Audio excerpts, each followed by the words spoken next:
কত বেশি শিক্ষা না বলুন। ফার্ম দিতে না পারলে ইমাম সাহেবের চাকরি নাই, ফার্ম দিতে না পারলে খতিব সাহেবের চাকরি নাই, ফার্ম দিতে না পারলে চেয়ারম্যানগিরি নাই, ফার্ম দিতে না পারলে এমপিগিরি নাই, ফার্ম দিতে না পারলে ম্যাজিস্ট্রারগিরি নাই, ফার্ম দিতে না পারলে সর্দার হওয়া যায় না, ফার্ম দিতে না পারলে সভাপতি হওয়া যায় না, ফার্ম দিতে না পারলে এটা হওয়া যায় না। কেন ভাই? কেন আপনি ফার্মবাজ হবেন? আপনি নবীর আশেক হয়ে যান, দুনিয়া আপনাকে আপনার জন্য দেওয়ানা হয়ে যাবে। হাদিসের বিপরীতে আমরা চলাফেরা করছি। আমার ভাইয়েরা, যে মানুষগুলো হক কথা বলবে, সত্য কথা বলবে, ফার্ম মারবে না, তাদেরকে শ্রদ্ধা করবেন। আমাদের সমাজ এমন হয়ে গিয়েছে যে ইমাম সাহেব সত্য কথা বলে তাদেরকে লাথিমের আপনারা বের করে দেন, যে খতিব সাহেব মিম্বরে হকের আওয়াজ তুলে তার বিরুদ্ধে আপনারা অ্যাকশন নেন। এটা আপনাদের ইমানি তাকওয়া নয়, সেটা হচ্ছে ভণ্ডামি। যদি ইমাম সাহেব হক কথা বলে, সঠিক কথা বলে, তাকে সেদিন দুপুরে ভাত খাওয়াবেন। কেন? হক কথা বলতে পেরেছে, যার কারণে হকের আওয়াজ বন্ধ হয়ে গিয়েছে, সত্যির আওয়াজ বন্ধ হয়ে গিয়েছে। মিম্বর থেকে হকের আওয়াজ ওঠে না, মিম্বর থেকে সত্যিকারের কথা ওঠে না। আমরা ভাম দেওয়া তেল মারাকে ইসলাম মনে করছে এখন। কথা বলুন ঠিক কিনা?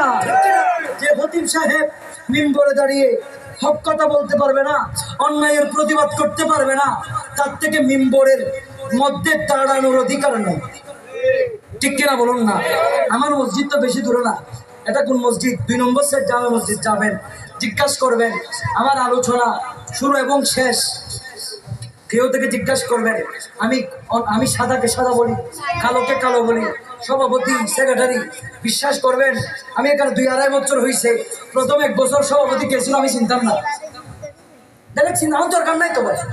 আমার কাজ সভাপতিকে পূজা করা না, আমার কাজ আল্লাহরে পূজা করা। সুবহানাল্লাহ বলুন না? এগুলো করে করে সমাজ শেষ। সব কথা বললে আপনার হকের পক্ষে থাকবেন, যদি হয় শরীর থেকে রক্ত দিতে হবে না, আমরা হকের পক্ষে মরে যাব, লড়ে যাব। সুবহানাল্লাহ। তাহলে আজকে থেকে আমাদের স্লোগান হকের পক্ষের স্লোগান হতে হবে। ঠিক কিনা বলুন না? যে মানুষগুলো ফার্ম মারে বেশি বেশি, কি মারে? ফার্ম, তেল বাস, ফার্ম বাস আসেন ভাই।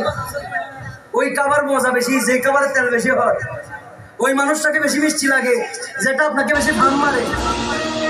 দেখেন না, মাইন্ড করিয়েন না, আপনারা একটু বলতেছি আর কি। অনেক দেখবেন কথা বলছে আপনার সাথে, এই যে মনে করেন আপনাদের আমি প্রিয় হতে পারবো না। কেন? আমি আপনাদেরকে নিয়ে হাসাহাসি করাচ্ছি না। গয়না বলছে না, আপনারা যারা এখন আওয়াজ করেন, আল্লাহ বলতেছে কি, মুমিন যারা, তারা ভালোর পথে, সত্যের পথে, হকের পথে থাকবে। ভালো কাজ যেখানে হবে সেখানে ঝাঁপিয়ে পড়বে, অন্যায় কাজ যেখানে হবে সেখানে ঘৃণা করবে, বাধা প্রদর্শন করবে। এখন আপনারা বলেন, এই মিলাদুন নবীর মাহফিল এটা কি ভালো কাজ নাকি খারাপ কাজ? আওয়াজ বেগুনো নদন, এটা ভালো নাকি খারাপ? ভালো নাকি খারাপ?